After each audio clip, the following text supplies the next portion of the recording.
In the world of The Witcher, dragons are not just beasts. They are the last echoes of an age when the sky itself was dangerous. Once, their shadows crossed over marching armies. Villages burned in a single night. Kings signed treaties because a mountain had started to move.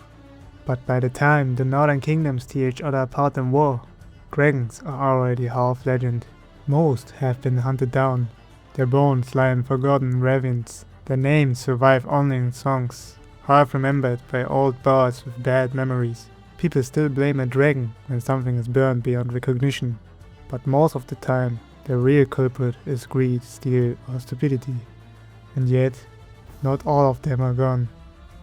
High in the mountains of Mahakam, there is a story of one dragon that refused to vanish.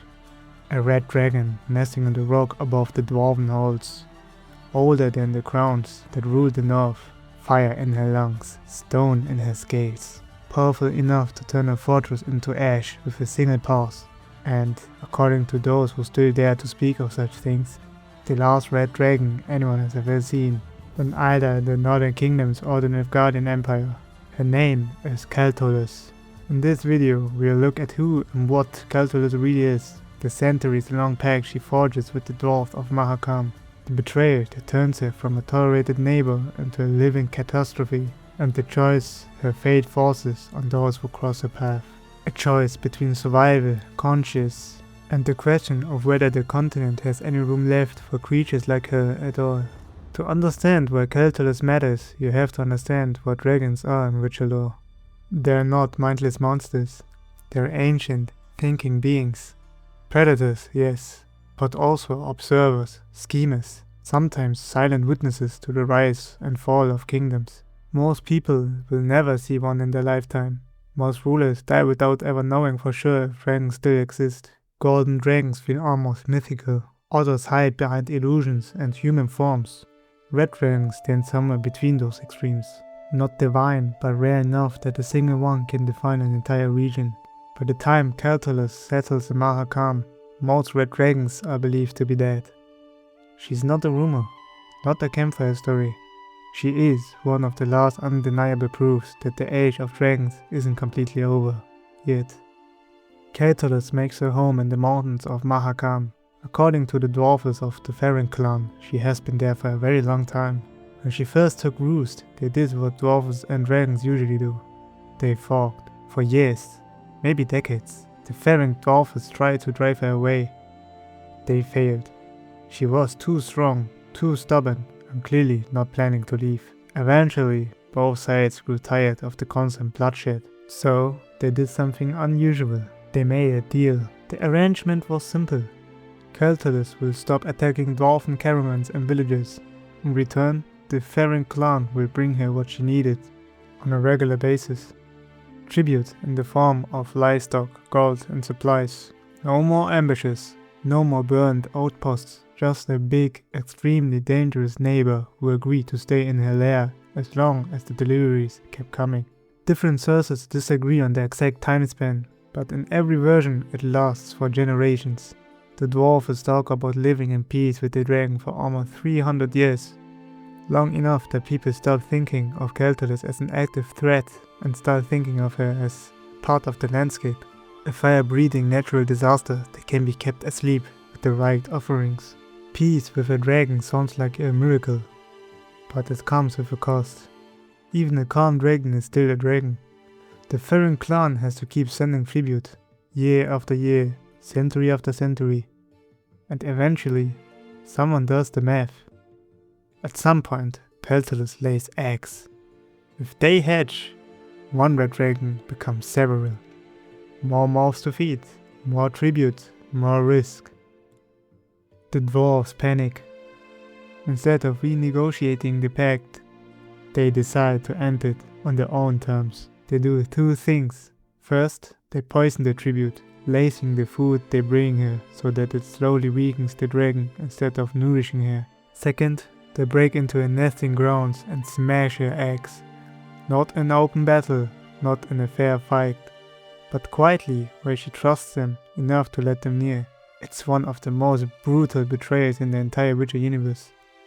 Keltullis isn't just a monster hoarding gold at this point. She's a mother whose children are destroyed by the very people she has been tolerating for centuries.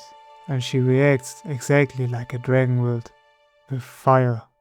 When Queen Meve of Lyria and Rivia arrives in Mahakam during Thronebreaker, she doesn't meet Keltullis in her lair. She finds the dragon in the middle of a burning dwarven settlement called the Hex Pit. Houses are on fire. Panic spreads through the mineworks. To Meve's soldiers, it looks like a classic dragon attack. To the Ferenc Dwarves, it's something worse. It's the bill come due. This is the setup for the battle known as Fury of Keltullis.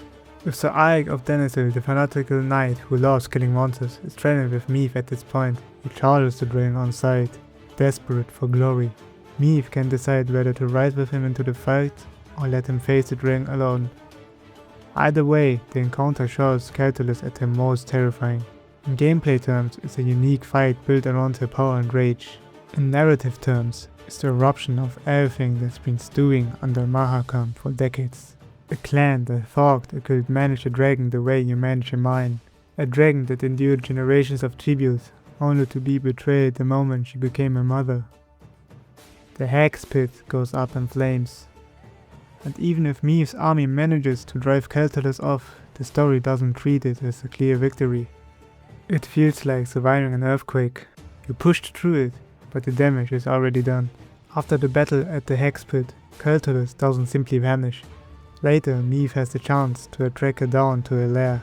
Inside the cave, the last red dragon lies wounded. She's still enormous and dangerous, but she's also bleeding, tired, and very clearly at the end of her strength. This is where Thronebreaker puts a real dilemma in front of the player. Keltullis speaks. She explains in her own way what happened. The centuries of uneasy peace. The axe, the betrayal, the poisoned tribute, the smashed nest. She doesn't beg, but she makes it clear that from her perspective, Mahakam broke the pact first. Meve has two real options. She can kill Keltullis, or she can spare her and walk away. If Meve orders the dragon's death, she gains a massive pile of gold and a dragon trophy. A powerful reward in game terms, and a symbol of yet another old creature removed from the world. If she spares Keltullis, she leaves the lair with nothing material. In some paths, Sir Ike can't accept that choice. The knight who defines himself by slaying monsters will abandon Meve rather than live in a world where the last red dragon is allowed to continue breeding. Either way, there's no clean outcome. A line has already been crossed. The question is simply whether Meve adds one more act of killing on top of the betrayal that started it. So what kind of dragon is Keltullis really? Legends about her in Mahakam all circle around the same few ideas. First, raw power. Keltullis is not a subtle creature.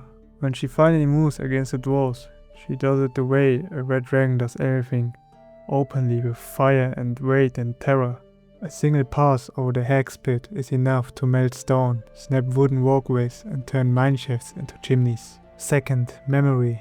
For the Ferenc clan, the pact with Keltullis is a story that stretches back almost 3 centuries. For her, it is something she lived through in slow detail. Year after year of tribute, the faces of elders growing old and being replaced by their grandchildren. Dragons live long, they remember long. When she looks at Mahakam, she doesn't just see a mine, she sees a line of broken promises. Third, pride and greed. Keltullis hoards treasure like most of her kind. Gold, weapons, trophies, all of it ends up in her lair. But the one thing she values more than any chests of coins are her eggs. When those are destroyed, it cuts deeper than any spear. The dwarves don't just attack her hoard, they attack the future of her bloodline. And finally, Keltullis has a strange relationship with axes. As long as the tribute stays within limits, she's willing to remain a distant neighbor. The moment the balance tips, more mining, more digging, more pressure, more fear. She becomes the answer to a question no one in Mahakam wanted to ask. She is the force that appears when a mountain is pushed too far. A living reminder that you cannot keep piling weight on the world without something snapping. In that sense, Keltullis isn't just a dragon sitting on a hall. She's the point at which the continent itself seems to say, enough, something has to burn. Keltullis' story is short compared to some characters in Witcher lore, but it stands. It touches on several core Witcher themes all at once. First, there's extinction. By the time Meve reaches Mahakam, red dragons are practically gone. Keltullis is presented as the last of a kind. Killing her doesn't just remove her threat, it closes a chapter of the continent's natural history. Second, there's fear. The Dwarves don't break the pact because Keltullis suddenly changes. They break it because they are afraid of what their children might become. Instead of facing that fear honestly, they turn to poison and sabotage. They chose a quiet atrocity over a difficult conversation. Third, there's betrayal. For almost 3 centuries, the Ferenc clan and Keltullis live in a fragile balance. It isn't friendship, but it's something like coexistence. When the Dwarves destroy their eggs, they don't just attack a monster, they break their own word. The dragon's rampage is horrifying, but it's also understandable. It asks an uncomfortable question. If you're willing to slaughter someone's children to avoid an inconvenient future, are you really less monstrous than the creature you're afraid of?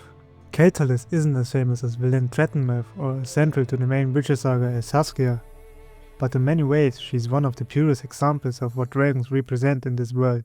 She's not a simple boss fight, she's a mirror. A mirror held up to a dwarven clan that thought they could cheat its way out of a promise. And a mirror held up to Queen Meve and to the player, asking what kind of world she'd be left behind after the war. One where every old, dangerous, difficult creature is hunted down until nothing strange remains, or one where sometimes a dragon is allowed to fly away. However you choose to deal with Keltullis and Thronebreaker, her story is hard to forget. A very dragon in a cave, smashed eggs on cold stone, a kingdom passing judgment on something that was here long before it, and the knowledge that for some species on the continent, there really aren't many left. If you'd like to see more deep dives into lesser known Witcher lore, other dragons, relics, or strange creatures that live on the edges of the map, let me know who you want to explore next.